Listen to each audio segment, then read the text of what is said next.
que simbolizou o primeiro LP gravado pelos Jovens da Verdade? Jovens da Verdade começou com um grupo de jovens em 1968, após 2 singles, Jovens da Verdade número 1 e número 2, decidiu gravar o seu primeiro LP. Que nome dar a um LP evangélico na virada da década de 60 para 70? Um LP para marcar a comemoração de dezenas de jovens que se juntaram para cantar o Evangelho de Jesus. Em um mundo onde as drogas estavam ganhando campo e até um ar de verdadeira liberdade para os jovens, o Grupo JV não queria fazer algo desconexo da realidade. Queria dar uma resposta à sociedade. Foi quando, em 1972, lançou um LP chamado Drogas Matam, onde a capa era uma caricatura de um homem gritando e a contracapa com um testemunho de um jovem que foi libertado das drogas, Osmar Ludovico. 2 coisas me chamam muito a atenção na capa desse LP. Primeiro, a estética. Esse desenho estilizado aqui é moderno até hoje. Imagina num mundo evangélico tão quadradinho, tão formatado, tão conservador e tradicional da época, essa foto, esse desenho deve ter chamado muita atenção. E deve ter sido uma coisa bem fora da normalidade da época, do mundo da época. Uma segunda coisa é que o disco que fala de drogas, o discurso fundamental do disco é a questão da liberdade. E tem que lembrar que nós estamos em 1970. Então, nesse sentido, é um disco que é muito vanguarda, tanto, como eu já disse, em estética, quanto depois na próprio discurso. Porque liberdade nessa época aqui é uma palavra completamente maldita. E eles estão falando já dessa questão da libertação das drogas, quando droga ainda é um grande monstro que ainda vai aparecer nos próximos anos. Então eles se antecipam nas questões de estéticas e nas questões fundamentais da discussão da vida, da questão da liberdade e das drogas.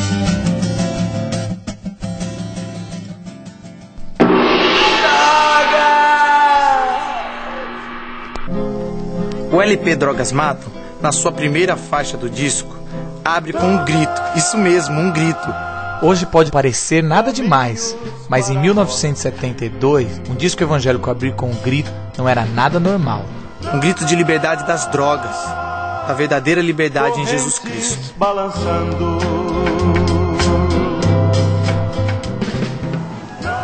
Bem, o disco Drogas Matam, ele é um marco para a história da música evangélica no Brasil. Porque até então, pelo que constam aí os relatórios, praticamente tudo era vindo dos Estados Unidos, era traduzido, e os grupos que estavam começando a realizar um trabalho aqui no Brasil era meio na base do vamos traduzir essa música, porque lá nos Estados Unidos ela faz maior sucesso. Aí de repente o pessoal aqui, um bando de malucos aqui no Brasil, o pessoal dos Jovens da Verdade, decidiram se reunir para gravar esse disco. Ele tem algumas ênfases, né? Ele é um disco que já começa assim, com um grito, né? E ele parece que ele vai transmitindo a ideia, né? De que Cristo Jesus, ele tem condições de realmente resolver o problema do homem. E se você vai pegando a década de 70, marcada pela liberação das drogas, do sexo, quando você vê que a juventude embalada pelos Beatles, e aqui no Brasil de uma forma mais forte, embalada também por esse movimento aí do pessoal da Jovem Guarda, né? Você vê que essa música e esse disco, eles vêm exatamente trazer uma resposta, uma proposta para toda essa galera que está em busca de um sentido para a vida. E esse sentido para a vida só pode ser possível em Jesus. Eles deixam muito claro. Você vê lá o famoso Organ Harmony, né, do Boogie Woogie, da Jovem Guarda marcando. Você vê, por exemplo, a preocupação de falar que o mundo está chegando ao final, né, por exemplo, a questão do incêndio, de tudo. Ou seja, Jesus é a solução, volte-se para Ele.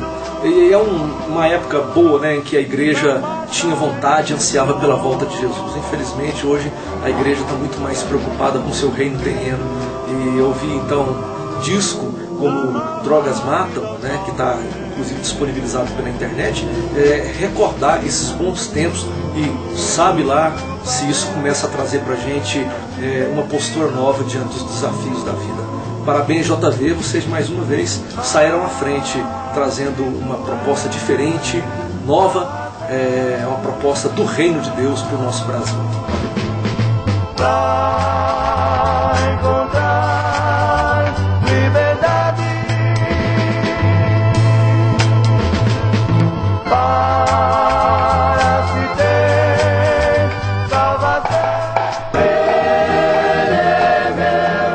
mais interessante é a última faixa do LP Drogas Matam, onde acaba com um apelo de 2 minutos e meio de Josafá Vasconcelos. Uma mensagem para que todos os que estão ouvindo o disco entendam que Jesus Cristo é a liberdade da vida. Josafá finaliza o apelo com uma oração. Isso era apenas um reflexo da evangelização que sempre faziam nas ruas de São Paulo, sempre chamando a atenção com algo como um grito, o contrabalde, um quadro pintado na hora, e depois cantavam, davam uma mensagem e faziam um apelo direto para a salvação.